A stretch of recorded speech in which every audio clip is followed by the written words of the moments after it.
Just like warm days, the springtime, get butterflies.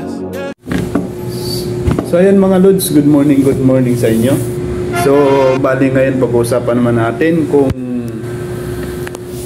kumikita pa ba kay Lalamove sa pagbibiyahe. So ang masasagot ko lang yan, hindi na masyado. Kasi unang-una mataas yung gasolina natin, sobrang taas ng gasolina natin. Tapos pangalawa, binabaan pa ni Lalamove. Kung si Grab mga Lods ay yung mga rider niya doon sa Grab Food is nagwiwilga na sila dahil sa binabaan yung base price nila. Ano siya eh, doon sa dati sa Grab daw is 40 or 45 or 50, ngayon naging 35 yata ang base price nila. So ngayon mga Lods, ito ang masaklap. Shoutout sa Lalamove. Hindi ka ba naawa sa mga rider na sariling sikap ng mga rider yan at gasolina sa kanila? Ngayon ikaw lang ang kumikita, hindi ang delivery rider. Kasi una tinanggal mo pa yung base price na malaking tulong sana yun sa isang rider. Kung gaano ka ba kagahaman, di ba? Ito lang masasabi ko sa iyo.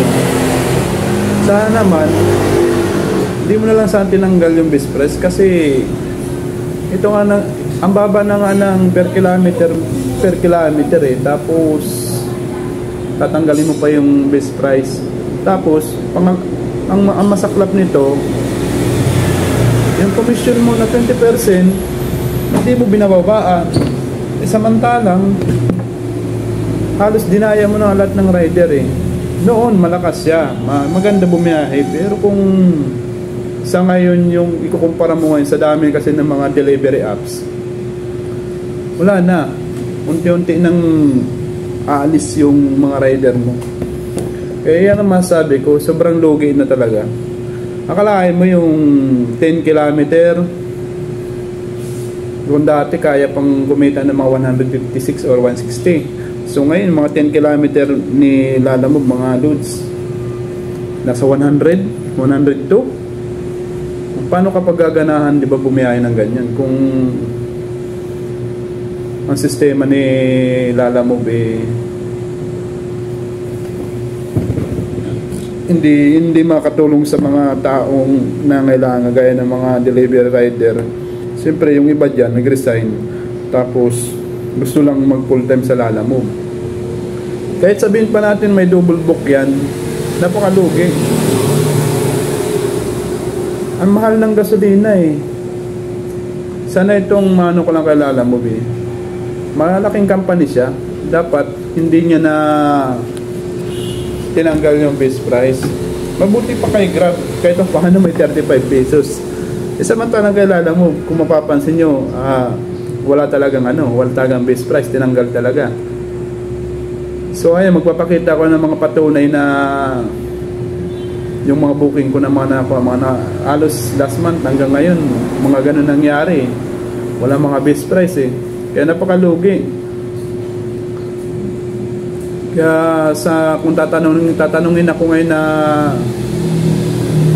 maganda pa ba bumiyahe, hindi na. Kaya noon dati gusto ko mag-resign sa trabaho ko, mag-full time sana ako sa Lalamove eh. Kaso ito nga mga nangyaring ganitong biyahe, so halos hindi nga taga eh. Kumbaga parang imbis alagaan niya yung mga rider niya, ang ginagawa pa ni Lalamove, dinadown niya pa. Samantalang siya, ang komisyon niya buo pa rin, kumikita pa rin siya, hindi nababawasan yung 20% doon na komisyon niya lagi. Kaya yun ang mahirap eh. Tinanggalan niya na ng best price yung Lalamove, binabaan niya yung per kilometer, samantalang ang gasolina hindi bumababa. Kaya shoutout sa masipag natin ng mga Lalamove rider dyan at mga healing up lahat.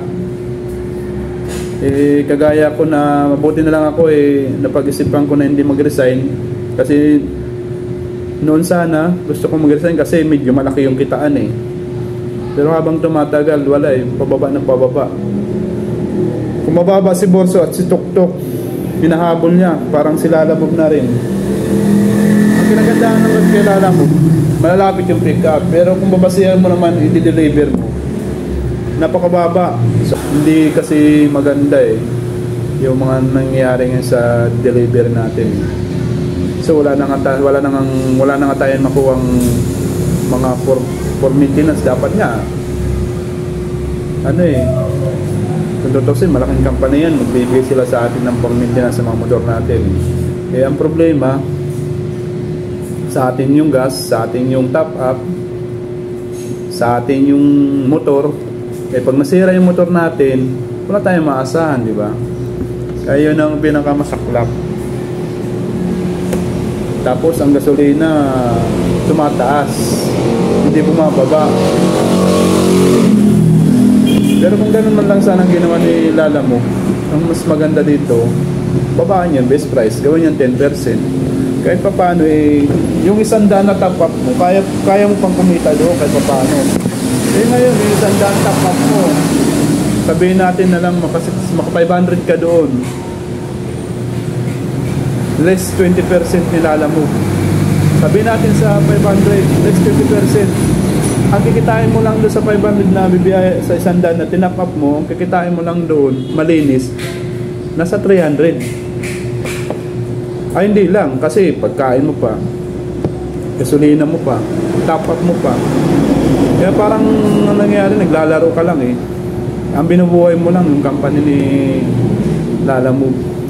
Kaya kung ako tatanungin ngayon kung kumikita pa rin ba, hindi na, lugi na.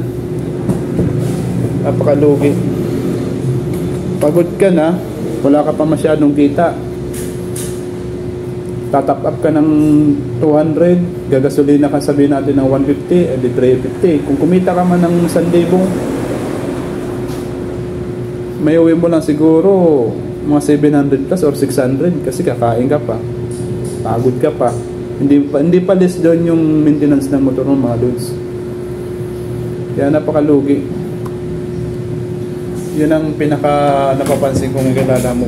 Dati gusto ko, pero ngayon wala tayong magagawa Kumbaga sila lang yung binubuhay natin. Kaya hindi natin masisisi na magwilga lahat ng mga riders. Kaya tama lang ang pinaglalaban nila. Tama lang talaga. So ayan mga dudes, naiano ko lang yung marami kasi nagtatanong kung halos pagka nagkikita-kita kami, mga ganyan, nagpapaanuhan yung iba, sobra daw baba, mga ganyan. Wala tayong magawa kung sila ang nagpapataka rin. Kung ngayon, kung mababa talaga yan, mas maganda niyan, huwag ka na lang bumiyahe. Ako kasi, mabuti na lang, hindi ako mag-resign sa trabaho. Ang ginagawa ko kasi ngayon, ito pinapart-time ko lang siya. Kahit paano yun lang halos, yun lang yung suggestion ko kay Lalamove. Sana naman taasan niya na hindi naman malugi yung mga delivery rider. Sa kalayo mo 12 kilometer kung dati kumikita ka doon ng mga 150 o 160 sa 12 kilometer mo, so ngayon nasa 100 plus na lang. Sanang batas diyan, di ba? Kaya yung iba, kaya hindi rin natin kasi masisi na mag-double book tayo. Tsaka sa mga customer din pala, unawain nyo na lang kami mga rider din. Hindi rin nyo kami pwedeng sisihin kung bakit hindi kami pwedeng mag-double book. Ikaw na lang sa katayuan namin gusto mong kumita ng malaki, di ba? Kaya sana sa mga customer nila Lalamove, unawain yung mga nag-double book. Kasi gusto rin yan kumita at may uwi din malaki sa pamilya. Kasi sobrang baba talaga. So ayan mga lods, hanggang dyan lang tayo. At pinaliwanag ko lang sa inyo kung kumikita pa ba kayo Lalamove. So salamat sa panonood at huwag niyong kalimutan subscribe yung video natin at channel natin. At marami pa tayo pag-uusapan regarding sa mga biyahe. Ngayon, ituturo ko din sa inyo kung anong mga diskarte saan natin. Salamat, maraming salamat sa mga dudes. Just like warm days, the springtime, get butterflies.